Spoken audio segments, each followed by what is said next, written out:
Hello everyone, this is Shivam Tripathi. I welcome you all on your own channel PR education.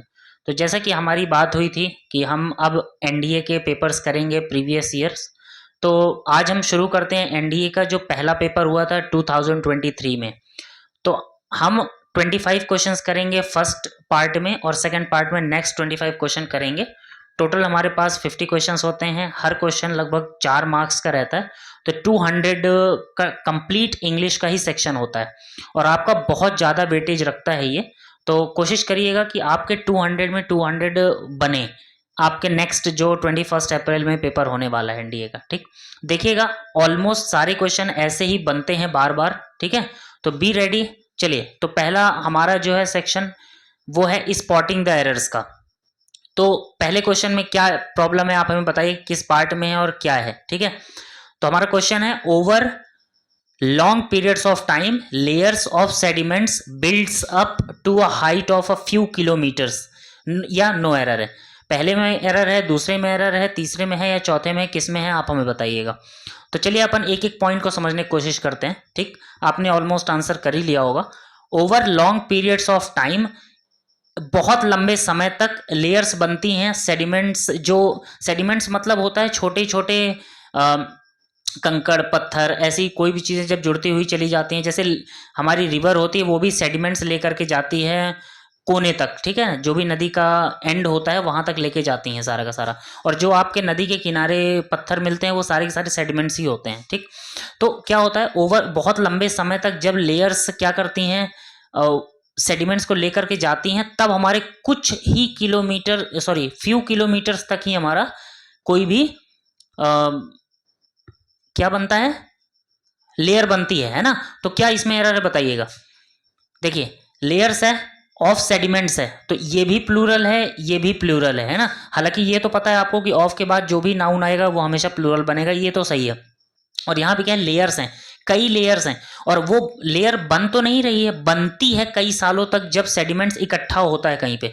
तो builds up नहीं होगा, यहाँ पे क्या होगा, बिल्डअप होगा। आई बात समझ में पहले क्वेश्चन में। चलिए दूसरे क्वेश्चन पे आते हैं। When a gas is cooled down, it turns into a liquid from a process called condensation. जब गैस ठंडी होती है तब वो टर्न होती है किसमें, लिक्विड में। आप देखते होंगे बारिश होती है ना। आप इसका भी एक एग्जांपल देख सकते हैं, from a process called condensation. तो इस प्रोसेस को कंडेंसेशन कहा जाता है।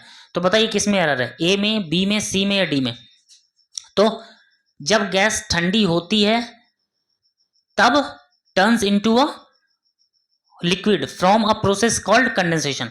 किसके, फ्रॉम नहीं, प्रोसेस से नहीं बोलते हैं, इस प्रोसेस के द्वारा, थ्रू अ प्रोसेस।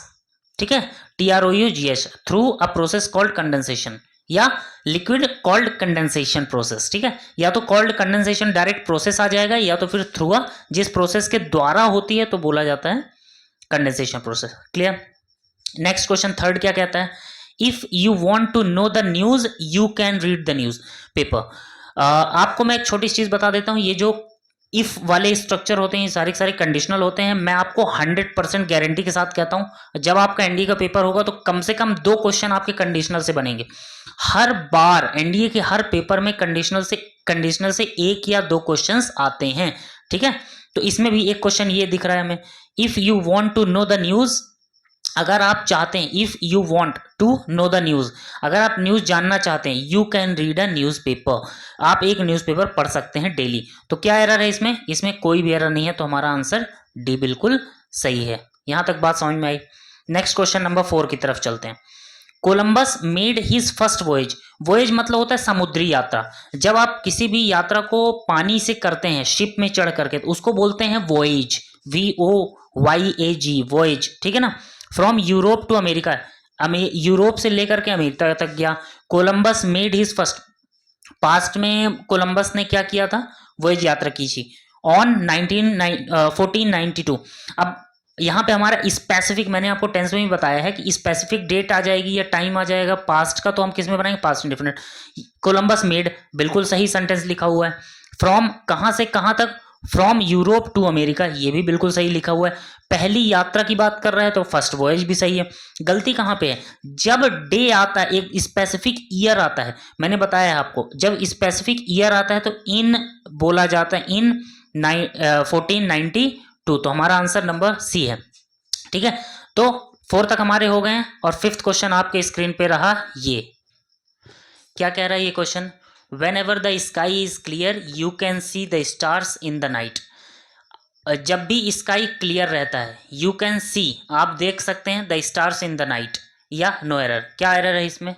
चलिए मैं बताता हूँ। When ever the sky is clear, जब भी स्काई क्लियर है you can see the stars, आप स्टार्स को देख सकते हैं। स्टार्स कई होते हैं इसलिए प्लूरल है। इन द नाइट, एक्चुअली आपको ये चीज़ पता होगी कि नाइट के लिए इन द नहीं लगाते, एट नाइट लगाते हैं। एट नाइट या नून, नाइट हो या नून हो, दोनों के लिए क्या लगाते हैं? एट लगाया जाता है। आई बात समझ में? क्लियर हो गई यहाँ तक बात? एट नाइट और एट नून लगाया जाता है, ना कि इन। इन द के लिए क्या चलता है मैं आपको फिर से एक चीज़ बता देता हूँ। एक होता है इन द मॉर्निंग, मॉर्निंग के लिए इन द चलता है, और इवनिंग।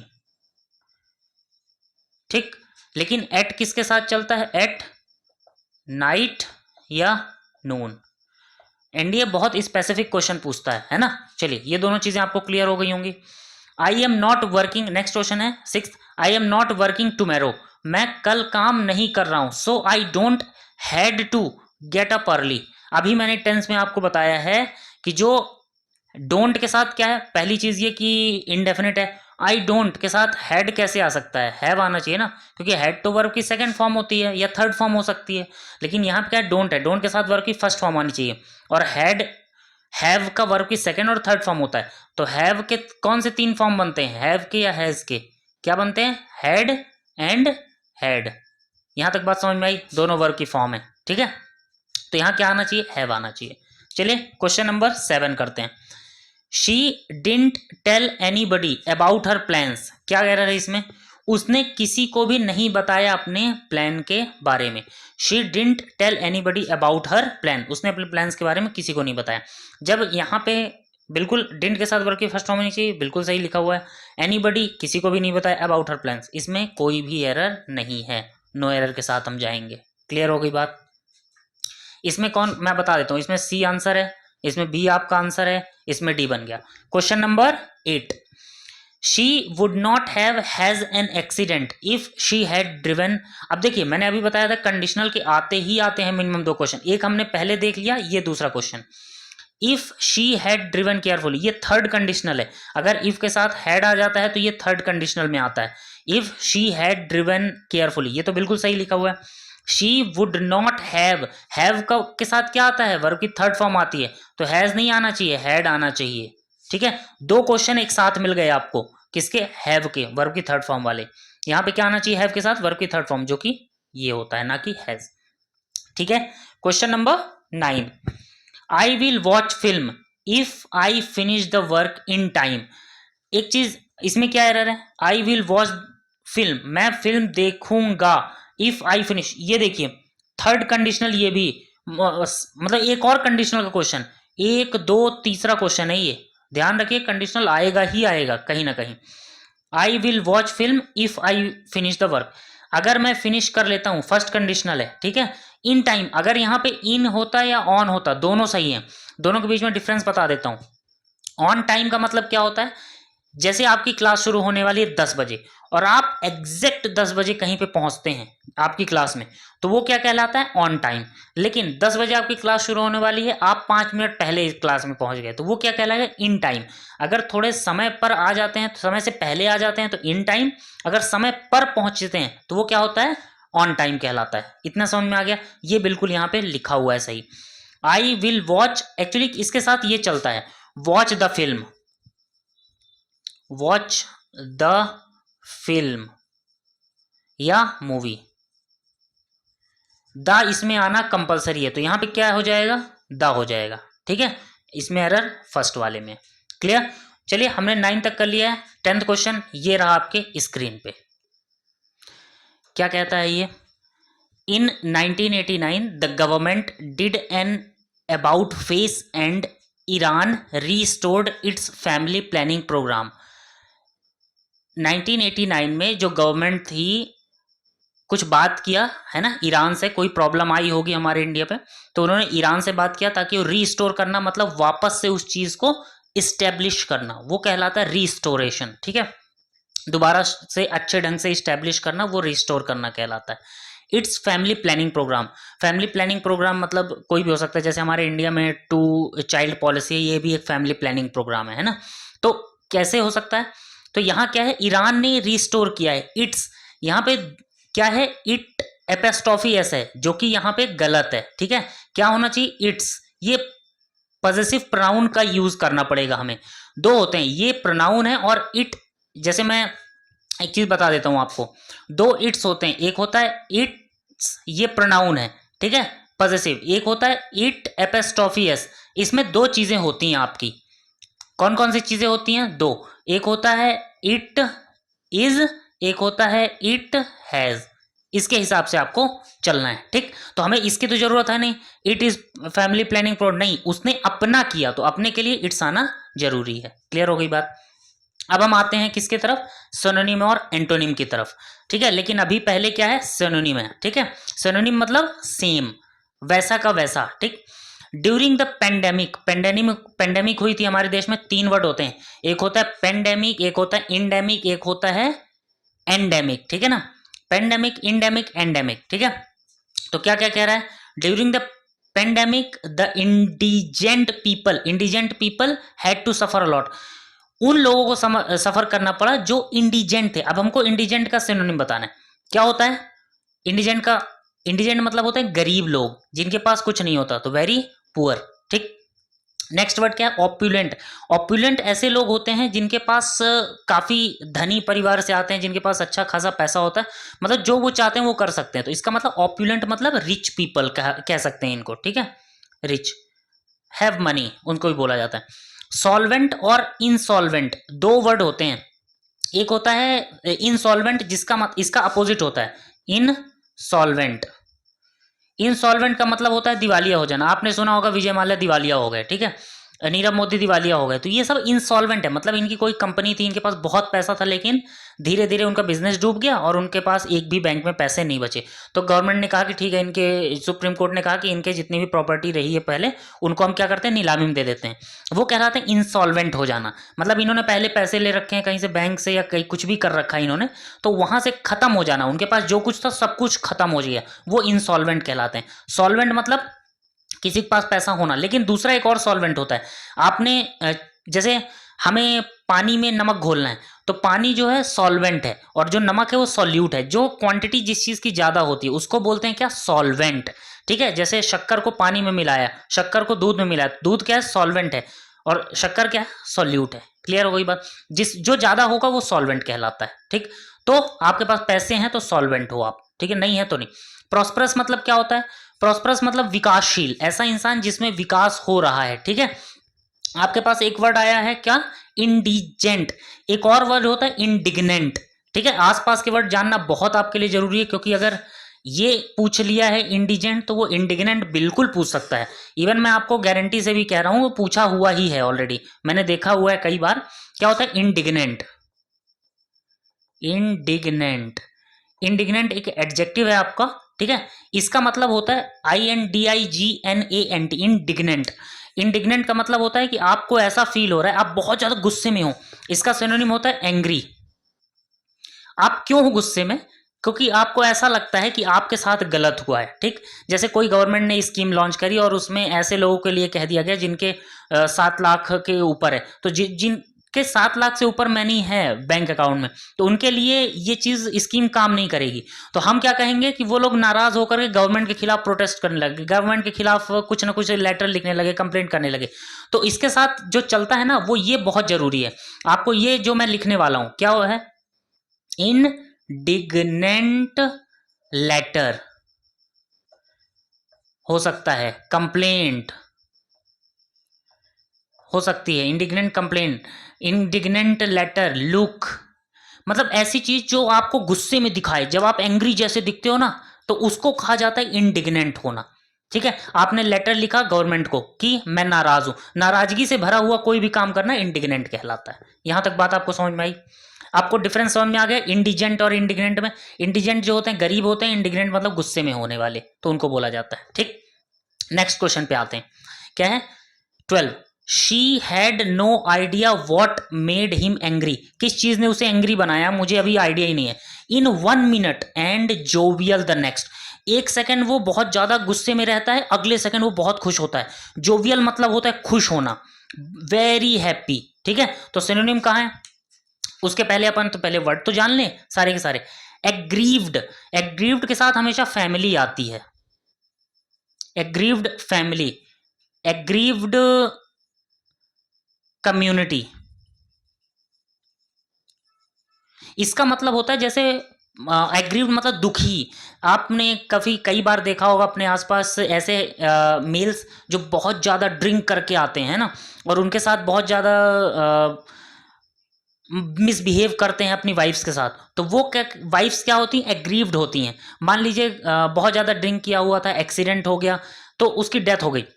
तो जिस फैमिली में डेथ हुई किसी भी इंसान की, वो फैमिली क्या होती है? एग्रीव्ड होती है। क्यों? क्योंकि वो दुखी है। तो वेरी बैड मतलब वेरी सैड सिचुएशन को क्या बोलते हैं? एग्रीव्ड फैमिली, है ना। दारू पी करके चारों तरफ भटकते रहते हैं अल्कोहल लेकर के, वो फैमिलीज क्या होती हैं? एग्रीव्ड होती हैं, टॉर्चर करते हैं आके, तो वो एग्रीव्ड हैं, मतलब दुखी हैं परिवार। मेलनकॉलिक, मेलनकॉलिक क्या होते हैं? Melancholic, melancholic behaviour. ये क्या होते हैं ना, बिना मतलब के दुखी होते हैं, इनको बिना किसी रीजन के, बस इनका मन अच्छा नहीं है। मतलब अब आपको कई कई बार आपको खुद को फील होता होगा, मुझे भी होता है कि हम कुछ हमारे साथ हुआ नहीं है, ना तो किसी ने परेशान किया, ना मारा, ना किसी ने धोखा दिया, बस ये है कि हमारे मन अच्छा नहीं है। और जब मन अच्छा नहीं है तो हम क्या है? मेलनकॉलिक हैं। हमारा मन अच्छा नहीं है, हम कुछ कर नहीं पा रहे, खुश नहीं है, कोई हमें अच्छा दे भी रहा है, कुछ हमें नई गिफ्ट भी मिल गया, फिर भी हम खुश नहीं है, बस बिना रीजन के हम दुखी हैं, तो वो क्या कहलाता है? मेलनकॉलिक। ठीक है, मेलनकॉलिक। ठीक है, समझ में आ गया? मेलनकॉलिक। डोलफुल, डोलफुल क्या होता है कि जब आप दुखी होते हो, सैड के लिए बोलते हैं ही इज डोलफुल इन बिहेवियर। ठीक है, तो ये क्या कहलाता है? डोलफुल। यहां तक बात समझ में आ गई? ये भी सैड के लिए आता है, सैड, ये भी सैड, ये भी सैड। बचा कौन सा? मर्थफुल। मर्थफुल जो होते हैं बहुत हैप्पी के लिए बोला जाता है, हैप्पी। ह्यूमरस, जो इंसान बहुत खुश होता है, हंसी मजाक करता रहता है हर वक्त, जॉयफुल जिसका नेचर होता है, उसको मर्थफुल बोला जाता है। तो क्या हो गया जोवियल का? हमारा आंसर डी बन जाएगा। यहां तक बात समझ में आई? Question number 13, it is sheer lunacy. Sheer मतलब होता है बहुत ज्यादा। ठीक है, ये वर्ड भी पूछा गया, इसका भी सिनोनिम पूछा गया सीडीएस में, आपको मैं बता देता हूं। तो क्या हो गया? शियर, शियर मतलब बहुत ज्यादा। जैसे अभी मैंने बताया ना एग्रीव्ड, तो शियर एग्रीव्ड, शियरली एग्रीव्ड सिचुएशन है ना, तो उसके लिए कहा जाता है बहुत ज्यादा के लिए। Lunacy to drive a car in the frosty weather, ये बहुत ज्यादा सनकीपना है। सनकीपना मतलब पागलपना, ल्यूनेटिक बोलते हैं ना, ल्यूनेटिक, ल्यूनेटिक एटीट्यूड, मतलब कोई भरोसा नहीं ये क्या करेगा, पागलों वाला। ठीक है, सिचुएशन जो होती है उसको बोलते हैं पागलों वाला माइंडसेट है, पागलों वाले काम है ना, ल्यूनेटिक वर्क काम है। ठीक है, ल्यूनेटिक रिएक्शन मतलब ये हर वो इंसान जो कुछ भी करने को तैयार है, इस इंसान में भरोसा ही नहीं, जिस पे आप भरोसा नहीं कर सकते। इनसैनिटी, ठीक है ना, पागल। और सैनिटी जस्ट अपोजिट है। इंसैनिटी क्या हो गया? पागल। सैनिटी मतलब जो बहुत बैलेंस्ड होते हैं, काम माइंडेड होते हैं, बिल्कुल रिलैक्स्ड होते हैं, उनको कहते हैं सेन। ठीक है ना, और ये नाउन क्या हो जाता है? सैनिटी। नॉर्मेलसी और नॉर्मेलिटी दोनों नाउन है। नॉर्मेलिटी हम बहुत ज्यादा सुनते हैं, लेकिन नॉर्मेलसी अपन नहीं सुनते। नॉर्मेलिटी दोनों नाउन है आपके। ठीक है, नॉर्मेलिटी भी नॉर्मेलिसी भी दोनों। और एक वर्ड आता है प्रूडेंस, इसका जो एडजेक्टिव बनता है मैं अलग से लिख देता हूं। ठीक है, बहुत ज्यादा यहाँ पे गंदा हो रहा है तो मैं अलग से लिख देता हूं आप लोग के लिए। ठीक है, क्या है? प्रूडेंट, प्रूडेंस, ये क्या है? आपका नाउन है। इसका जो एडजेक्टिव बनता है क्या? प्रूडेंट। प्रूडेंट इसका मतलब होता है होशियार। ठीक, जो ऐसे इंसान जो थोड़ा दिमाग रखते हैं, बैलेंस्ड होते हैं, हर सिचुएशन के हिसाब से अपने आप को ढालते हैं, वो प्रूडेंट कहलाते हैं। ठीक है, प्रूडेंट चाइल्ड, प्रूडेंट रिएक्शन, मतलब अच्छे से, अच्छे ढंग से बैलेंस करते हैं, उनको प्रूडेंट बोलते हैं। ठीक है, चलिए ये आपका क्वेश्चन 13 तक हो गया और 14th क्वेश्चन ये रहा आपकी स्क्रीन पे। नेक्स्ट क्वेश्चन है 14 number, operating on a child with cancer needs meticulous planning and team work. मतलब किसी भी चाइल्ड के ऊपर अगर हमें कैंसर का ट्रीटमेंट करना है, उसके लिए ऑपरेशन करना है, तो मेटिकुलस प्लानिंग और टीम वर्क की जरूरत है। तो मेटिकुलस का मतलब यहाँ पे क्या है, पहले तो हम सारे जान लेते हैं। स्ट्रांग हो गया, लॉन्ग हो गया, प्लेफुल हो गया और स्क्रूपलस हो गया। ठीक है, स्क्रूपलस और अनस्क्रूपलस दो वर्ड होते हैं, एक होता है स्क्रूपलस, एक होता है अनस्क्रूपलस। अनस्क्रूपलस मतलब होता है नकली, जाली। अनस्क्रूपलस लिकर बोला जाता है। आप लोग दारू पीते हैं? कोई पीते होंगे, नहीं पीते होंगे तो जान लीजिए, जो भी लिकर जैसे बिहार में बैन है, तो कुछ लोग अनस्क्रूपलस लिकर लेके आते होंगे, मतलब नकली शराब, उसको बोलते हैं अनस्क्रूपलस लिकर। ठीक है, तो स्क्रूपलस क्या हो गया, सही ढंग से। ठीक, मेटिकुलस, तो जब कोई भी काम सही ढंग से किया जाता है उसको कहते हैं स्क्रूपलस, एकदम प्रॉपर ढंग से। ठीक है, तो इसके साथ क्या बन जाएगा, मेटिकुलस का सिनोनिम क्या बनेगा, स्क्रूपलस, सही ढंग से, बिल्कुल प्रॉपर वे पे। जैसे बोला जाता है मेटिकुलस रिकॉर्ड, प्लान, लेआउट, मतलब ऐसी कोई भी चीज जिसको आप बिल्कुल प्लानिंग के साथ, मेटिकुलस प्लानिंग बोलते हैं। प्लान, आप कोई भी काम करते हैं बहुत अच्छे ढंग से। जब आप कोई भी प्लान बनाते हैं ना, कोई भी रिकॉर्ड बनाते हैं, कोई भी डॉक्यूमेंट, बहुत चलता है डॉक्यूमेंट, इसके साथ मेटिकुलस डॉक्यूमेंट, मतलब एकदम बारीकी से, एक छोटी से छोटी अगर बात को आप ध्यान में रखते हैं किसी भी डॉक्यूमेंट को प्रिपेयर करने में या कोई भी काम करने में, वो क्या कहलाता है, meticulous. Meticulous planning and team work is required, तो मतलब बिल्कुल सही ढंग से, स्क्रूपलस ढंग से। ठीक है, ना कि स्ट्रॉन्ग, ना कि लॉन्ग, ना कि प्लेफुल। ठीक है, क्या होता है, स्क्रूपलस, सही ढंग से। नेक्स्ट क्वेश्चन पे आते हैं, 15 number, the thrill of over speeding the vehicle, बहुत तेज गाड़ी चलाना, कैन बी एक्सिलरेट। अब आप बहुत तेज गाड़ी चलाते हैं तो आपको खुशी मिलती होगी, but it is important not to take the consequences lightly. Consequences मतलब होता है लास्ट में जब कोई भी रिजल्ट निकलता है ना, उसको बोला जाता है कंसिक्वेंसेस, किसी भी चीज का परिणाम, जो भी रिजल्ट हो सकते हैं। एक्सिलरेटिंग मतलब होता है बहुत खुशी होना, तो किसमें है, हमड्रम नहीं। हमड्रम मतलब क्या होता है, ऐसी कोई भी लाइफ जो बहुत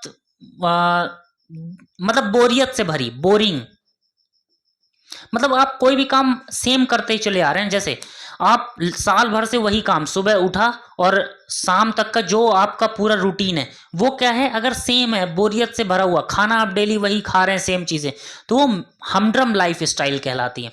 हमड्रम, बोरिंग, इसके साथ क्या आता है, हमड्रम लाइफ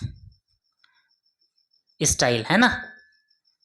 अगर कोई भी चीज लगातार वही हो रहा है तो हमड्रम है। बोरिंग क्या है, एक्सिलरेटिंग, बहुत खुशी के लिए, बिल्कुल, तो हमारा आंसर क्या बन जाएगा, एक्साइटिंग। एक्सिलरेट मतलब क्या होता है, बहुत ज्यादा आपके अंदर उत्तेजना पैदा करे, खुशी दे, आपको बहुत ज्यादा एक्साइट करे, तो क्या होता है, एक्साइटिंग। एजिटेटिंग मतलब एजिटेट होता है किसी के भी खिलाफ कंप्लेन करना, बवाल करना, हल्ला गुल्ला मचाना। एजिटेट मतलब आप गुस्से में हैं और आप अपनी बात को कंप्लेन कर रहे हैं। ठीक है, तो क्लियर हो गई बात यहां तक। नेक्स्ट वर्ड है ड्रियरी। ड्रियरी मतलब आप बहुत ज्यादा सैड हैं, आप दुखी फील कर रहे हैं, तो वो कहलाता है ड्रियरी, है ना, ड्रियरी फील कर रहे हैं। क्लियर हो गई बात। Next question number 16, the redemption. आप लोग बहुत ज्यादा, हर जितने भी ऐप होंगे कहीं ना कहीं रिडेम्पशन जरूर आता है। रिडीम आपने सुना होगा, रिडीम, इसी का ये क्या है, नाम है, रिडीम, रिडीम है। ठीक है, तो रिडीम का नाउन क्या बनता है, रिडेम्पशन। तो किसी भी चीज को वापस से लेना वो रिडेम्पशन कहलाता है। आपने जैसे क्रेडिट कार्ड में भी रिडेम्पशन का एक ऑप्शन आता है, ठीक है, रिडीम का, तो उसको बोलते हैं रिडेम्पशन, मतलब वापस से पाना। री आ रहा है इसमें, री, ट्रीवल मतलब होता है वापस से पाना, तो हमारा आंसर क्या बन जाएगा, रिट्राइवल। रिट्रीव मतलब होता है वापस से किसी चीज को गेन करना।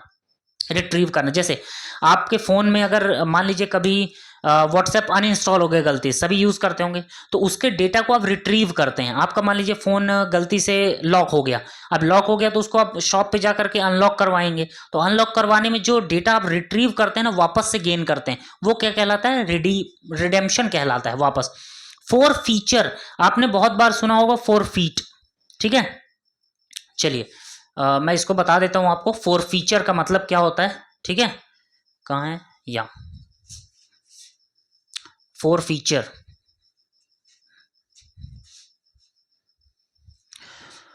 फोर फीचर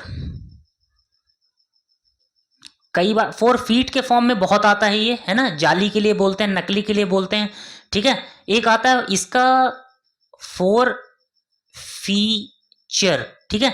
फोर फीचर, अगर फोर फीट, जब कोई भी नकली आप काम करते हैं ना, नकली तरीके से आप काम कर, जैसे कभी आपने बैंक से लोन लिया और आपने बहुत सारा काम गलत कर रखा है अपने कंपनी के लिए, तो गवर्नमेंट क्या करेगी, आपके ऊपर as a penalty, as a punishment, आपका जितना भी एसेट्स हैं, जितने भी आपका पैसा है, जितनी भी आपकी कंपनियां हैं, उस पर अपना कंट्रोल कर लेगी। आपसे दूर कोई चीज हो जाना या गवर्नमेंट के द्वारा उसको सीज कर लेना थ्रू ऑफ डॉक्यूमेंटेशन, मतलब आपके द्वारा जो लॉ के कानून के दायरे के रहते हुए अगर कंट्रोल किया जाए गवर्नमेंट के द्वारा या किसी ब्यूरोक्रेसी के द्वारा, तो वो क्या कहलाता है?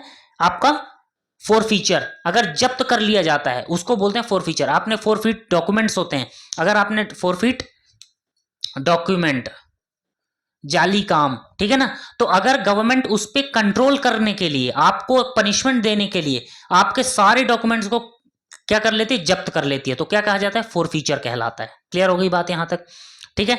एक यहां पे मैंने आपको वर्ड बताया ड्रियरी, मतलब वेरी सैड, तो इसके साथ क्या आता है? वेदर, मतलब जिस पर आप बिल्कुल खराब वेदर है ना, फोर फीचर हो गया, ठीक है।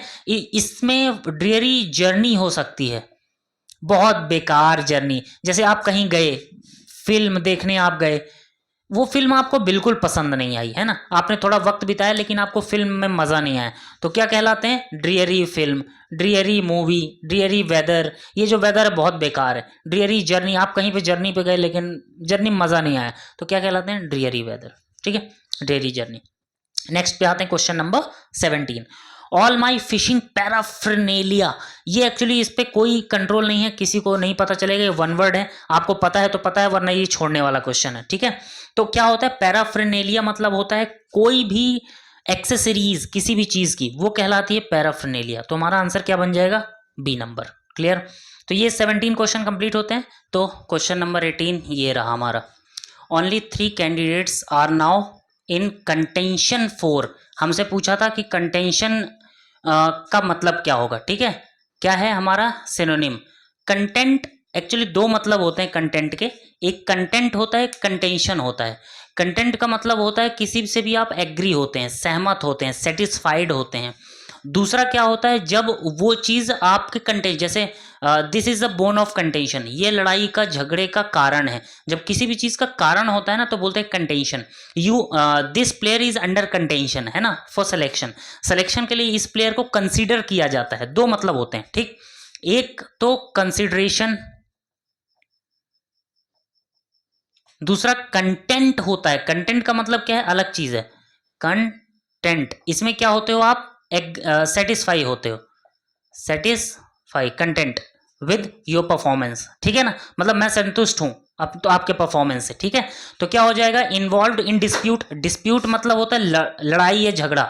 अगर किसी भी दो इंसान के बीच में झगड़ा हो रहा है तो दे आर इन डिस्प्यूट, या पहला ये मुद्दा हो गया। दूसरा डिस्प्यूट का मतलब होता है जैसे आपने कोई बात कही और सामने वाले ने आपकी बात को काटा, पॉजिटिवली काटा या नेगेटिवली काटा, उसने क्या किया? आपकी बात को डिस्प्यूट कर दिया, तो क्या कहलाता है? डिस्प्यूट, ठीक है। इन्वॉल्व इन डिस्प्यूट, झगड़े में उलझे हुए हैं। In agreement with each other, अब कंटेंशन की बात है, कंसिडरेशन, चांस ऑफ विनिंग, ये जरूर सही है, मतलब चांस ऑफ विनिंग, जीतने के उसके चांसेस ज्यादा हैं। एमिएबल मतलब क्या होता है? एमिएबल मतलब दोस्ताना। दो वर्ड होते हैं, आप देखिएगा, ध्यान दीजिएगा, एक होता है एमिएबल, एक होता है एमिकेबल। दो वर्ड होते हैं, ठीक है। एक होता है एमिएबल, एक होता है एमिकेबल। ये जब आप किसी के साथ में, somebody के साथ में दोस्ती रखते हो, एसबी का मतलब होता है somebody। और अगर आप किसी चीज, कोई चीज आपके साथ सहमत, आपके साथ आपको लगता है यार ये मुझे पसंद है, जिसके साथ आपको लगाव होता है, वो एमिकेबल कहलाता है। किसी इंसान के साथ लगाव होता है तो एमिएबल। एमिएबल इंसान के लिए, एमिकेबल चीजों के लिए, दोनों का मतलब होता है लगाव होना। यहां तक बात समझ में आई आपको? चलिए क्वेश्चन नंबर 19। एस्टोनिशमेंट का हमको क्या बताना है? सिनोनिम बताना है। The public watched in astonishment as he took a sudden jump from the bridge. जैसे ही उसने ब्रिज से जंप लगाया, वैसे ही लोग क्या हुए? काफी ज्यादा चौंक गए, एस्टोनिश हुए। तो हमें क्या बताना है? सिनोनिम। एंटिसिपेट, अगर लोग चौंकेंगे तो वो एंटिसिपेट तो नहीं कर रहे होंगे, उनको पता थोड़ी होगा कि ये लड़का जंप करने वाला है, तो फिर यहाँ पे सडन क्यों होता? तो मतलब कि ये आंसर एंटिसिपेशन नहीं बनेगा। एंटिसिपेशन मतलब आपने पहले से अंदाजा लगा लिया है, ठीक है।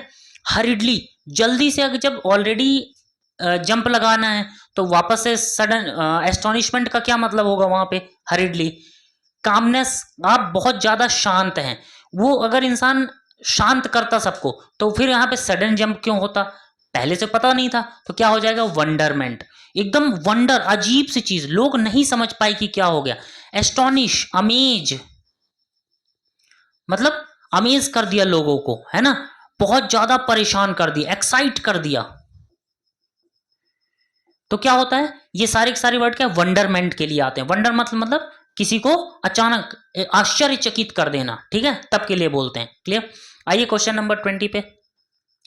Drinking inordinate amount. इनऑर्डिनेट मतलब होता है क्या? अब बताना है आपको, वही तो। अमाउंट ऑफ लिकर, लिकर का is not good for health. अगर आप ऑर्डिनेट ढंग से लेंगे तो अच्छा होगा, इनऑर्डिनेट ढंग से लेंगे तो खराब होगा। दो वर्ड होते हैं, एक होता है ऑर्डिनेट, एक होता है इनऑर्डिनेट। हमसे क्या पूछा है? इनऑर्डिनेट पूछा है, ठीक है। तो बताइए टेम्परेट का मतलब, पहले आप मैं बता देता हूं। टेम्परेट के दो मतलब होते हैं, ठीक है। फिर से मुझे मिटाना पड़ेगा क्योंकि मुझे सारी चीजें को एक्सप्लेन करनी है ना। आंसर बस थोड़ी बताना है आपको, एक एक पॉइंट भी तो क्लियर होना चाहिए। ऑर्डिनेट और टेम्परेट के बारे में पहले जान लेते हैं, ठीक है। टेम्परेट का मतलब क्या होता है?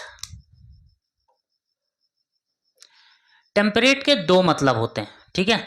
हालांकि एक तो सबको पता होगा कि जैसे किसी भी जगह का टेम्परेचर नॉर्मल है, आप जहां पे भी रह रहे होंगे, अगर मौसम बिल्कुल बराबर है, आपको जितना टेम्परेचर चाहिए, ठीक है ना, मतलब mild, mild temperature,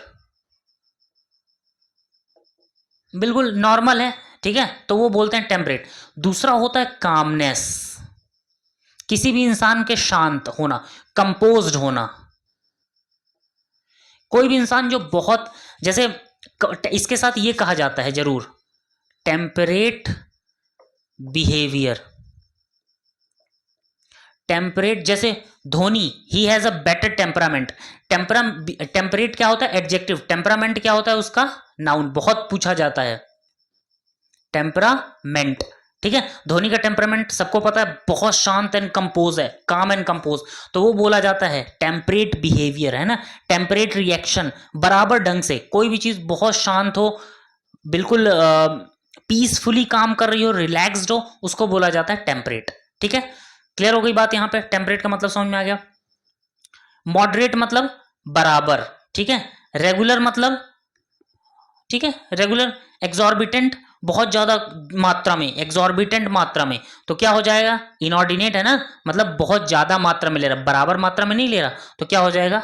exorbitant. X का मतलब यारा ज्यादा, ऑर्बिट मतलब होता है, एक ऑर्बिट होती है ना, आपको पता है, ठीक है। तो एग्जॉर्बिटेंट, ऑर्बिट से जाके बाहर। तो अगर आप कोई भी चीज पी रहे, जैसे अल्कोहल ले रहे, तो आप इस जो परिधि है, ऑर्बिट है, उसके बाहर जा रहे हैं, तो इसको क्या कहा जाता है? एग्जॉर्बिटेंट। जितना लेना चाहिए उससे ज्यादा ले रहे हैं, ठीक। आइए क्वेश्चन नंबर 21 में।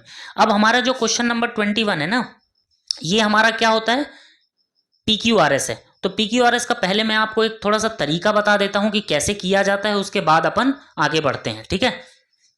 चलिए, तो PQRS कैसे होता है ना, कि हमें सबसे पहले ये देखना होता है कि टॉपिक क्या किसके बारे में रहा है। अगर हमें सबसे पहले पता चल गया कि सब्जेक्ट क्या है और हमारा प्रोनाउन कहीं ना कहीं, जैसे मान लीजिए कि मेरे बारे में बात की जा रही, तो मेरा पहले आप नाम बताएंगे, my name is Shivam Tripathi, उसके बाद मेरे लिए आप प्रोनाउन यूज करेंगे ही। तो अगर कहीं पे ही आया है तो हमें ये पहले देखना पड़ेगा कि पीछे क्या उसके बारे में इंट्रोडक्शन दे दिया है या नहीं। तो इसका मतलब जिस चीज के बारे में बात हो रही पहले उसका इंट्रोडक्शन होगा, उसके बाद हम आगे बढ़ेंगे, ठीक है। दूसरी चीज हमें यह देखना होगा, दो सेंटेंसेस जैसे ABCD होता है, PQRS होता है, तो कौन से दो वर्ड एक साथ आ रहे हैं। दो, जैसे कोई भी एक P है हमारा, वो खत्म हो रहा है 2 पे, ठीक है, हमें पता है उसके बाद वर्ग की फर्स्ट फॉर्म आती है, तो हमें यह देखना पड़ेगा सारे PQRS में से कि 2 के बाद वर्ग की फर्स्ट फॉर्म कहां पर लगी हुई है। यहां तक बात समझ में आई। हमें दो चीजों को कनेक्ट करना है, अगर हमें कनेक्शन पता चल गए तो हमें PQRS पता चल जाएगा, ठीक है। कौन सा सही बनेगा, तो पहले हम ये वाला फर्स्ट क्वेश्चन देखते हैं, ठीक है। 21, because I feel you remember it better when you write something, I make at least 3 drafts of a song. तो देखिए किससे शुरू है, PQRS चारों से शुरू है। बस हमें इस क्वेश्चन में ये पता लग जाए कि शुरुआत किससे होगी तो हम ज्यादा इजीली बना पाएंगे, ठीक है। बिकॉज आई फील, जब सेंटेंस बिकॉज से शुरू हो रहा, ठीक है, तो ऐसा हार्डली कभी होता है कि बिकॉज से सेंटेंस शुरू हो, तो मतलब P से तो शुरू नहीं हो सकता, तो P से शुरू नहीं होगा तो ये हमारा आंसर नहीं बन सकता। यहां पे बात समझ में आई, ठीक है। नेक्स्ट क्या है, I make at least 3 drafts of a song, you remember it better when you write something. अब देखो, when you write something you remember it better, जब आप लिखते हैं तो हम कैसे समझाते हैं किसी चीज को, किसी भी काम का रिजल्ट कुछ और होता है ना। जब आप कोई काम करेंगे तब ना रिजल्ट मिलेगा, या रिजल्ट पहले मिलेगा बाद में काम होगा, यही होता है ना कि पहले अपन काम करेंगे तब रिजल्ट मिलेगा। तो जब आप लिखते हैं तब ज्यादा होता है, इसका मतलब क्यू के बाद क्यू के बाद आर आना जरूरी है, क्यू के बाद आर आना जरूरी है। चेक करो किस किस में क्यू के बाद आर आ रहा, नहीं, आर के बाद क्यू है ना। When you write something you remember it better, R के बाद क्यू है ना। तो चेक करो किसमें आर के बाद क्यू, इसमें नहीं है, ये नहीं बन सकता। आर के बाद क्यू इसमें है ना, एक पॉइंट ये है और दूसरा ये है, ठीक। अब इसके बाद देखते हैं R Q, when you write something you remember it better, ठीक। बिकॉज आई फील, जब आप लिखते हैं तब आप याद ज्यादा रखते हैं, क्योंकि मैं सोचता हूं आई मेक एटलीस्ट 3, मतलब आप ऐसा फील करते हैं उसके बाद लिखते हैं, नहीं, I make at least 3 draft of a song, मैं एक सॉन्ग का 3 ड्राफ्ट बनाता हूं। जब मैं लिखता हूं तब मुझे ये चीज फील होती है कि जब आप ज्यादा लिखते हैं तब आपको ज्यादा याद होता है, ये ज्यादा बेहतर बन रहा है। तो मतलब एस से शुरू होगा, पी पे खत्म, है ना, आर उसके बाद क्यू।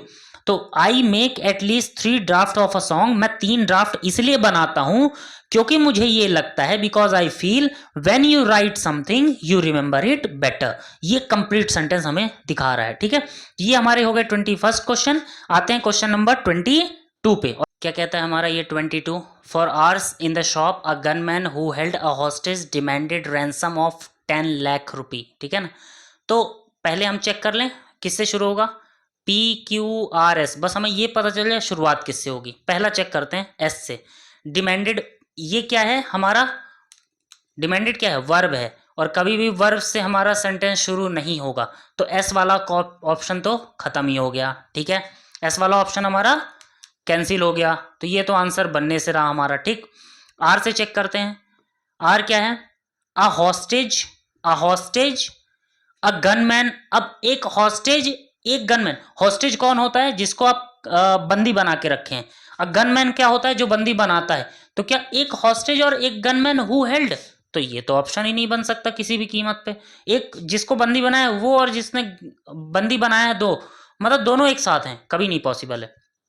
क्यों से चेक करते हैं, a gunman who held a hostage, ये बिल्कुल सही लग रहा है। एक गनमैन जो है एक हॉस्टेज को बंदी बना के रखे हैं, ठीक है, फॉर आवर्स, कई घंटों से, इन अ शॉप, एक शॉप में, डिमांडेड रैंसम फॉर, इसके चांसेस बन रहे हैं, फिर भी चेक करते हैं नेक्स्ट वाला, for hours in a shop, कई घंटे से एक शॉप में, अ हॉस्टेज, ठीक है ना, डिमांडेड। अब हॉस्टेज क्या डिमांड करेगा, कभी पॉसिबल नहीं, एक ही ऑप्शन हमारा बच रहा है, क्या है, सी, यही आंसर बनेगा।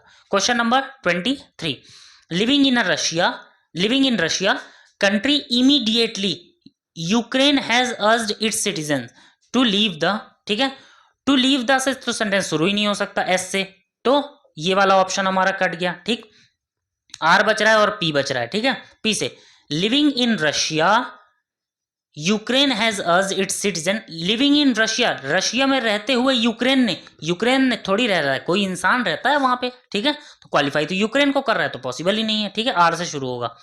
Ukraine has urged its citizen, ठीक है। इस पे यूक्रेन हैज, अर्ज मतलब होता है बहुत ज्यादा, जब रिक्वेस्ट किसी से की जाती है, तो Ukraine has urged its citizen, ठीक है, living in Russia.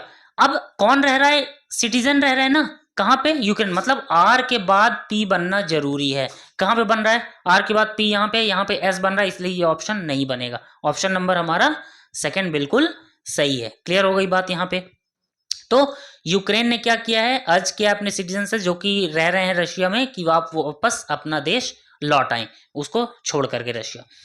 Next question 24, ripping roofs off houses and raising fears of. Rip मतलब होता है पूरी तरह से तोड़ मरोड़ देना, फाड़ देना पूरी तरह से, तो वो रिप ऑफ कहलाता है। रिपिंग रूफ्स ऑफ, जो रूफ्स है ना घरों के, पूरी तरह से उसको छीण कर दिया गया है। Houses and raising fears of, डर बढ़ा रहा है। Coast of Madagascar in the early hours, cyclone Emnati crashed into the southern east, flooding and food shortage in the region. अब क्या कह रहा है, cyclone Emnati crashed into the southern east coast. आप पढ़ते होंगे northern coast, eastern coast, western coast, southern north coast, तो southern के बाद क्या आना चाहिए, कोस्ट आना चाहिए, ठीक है। तो मतलब हमारा आर के बाद क्यू आना जरूरी है। किस में आ रहा आर के बाद क्यू, यहां पे आ रहा आर के बाद क्यू, ठीक है। यहां पे आ रहा आर के बाद क्यू, यहां पे तो नहीं आ रहा, तो ये दोनों ऑप्शन हमारे हट गए, ठीक है। अब बाकी चेक करते हैं। पहले वाले को एस से शुरू हो सकता है क्या, flooding and food shortage in the region. अब हमें एक चीज पता है कि मैंने अभी थोड़ी देर पहले जब आपको रूल बताया था, तो ये कहा था कि सबसे पहले इंट्रोडक्शन होगा। तो साइक्लोन इमनाती आया है, तो साइक्लोन इमनाती किस में दिया हुआ है, आर पे दिया हुआ है, तो आर से शुरू होगा हमारा question number, option number third बिल्कुल सही है। यहां तक समझ में आया। तो ये हमारे 24 क्वेश्चंस कंप्लीट होते हैं फर्स्ट पार्ट में। सेकंड पार्ट में हम 25 से लेकर के 50 तक क्वेश्चंस कंप्लीट करेंगे, ठीक है। मिलते हैं अपन नेक्स्ट वीडियो में। Thank you so much.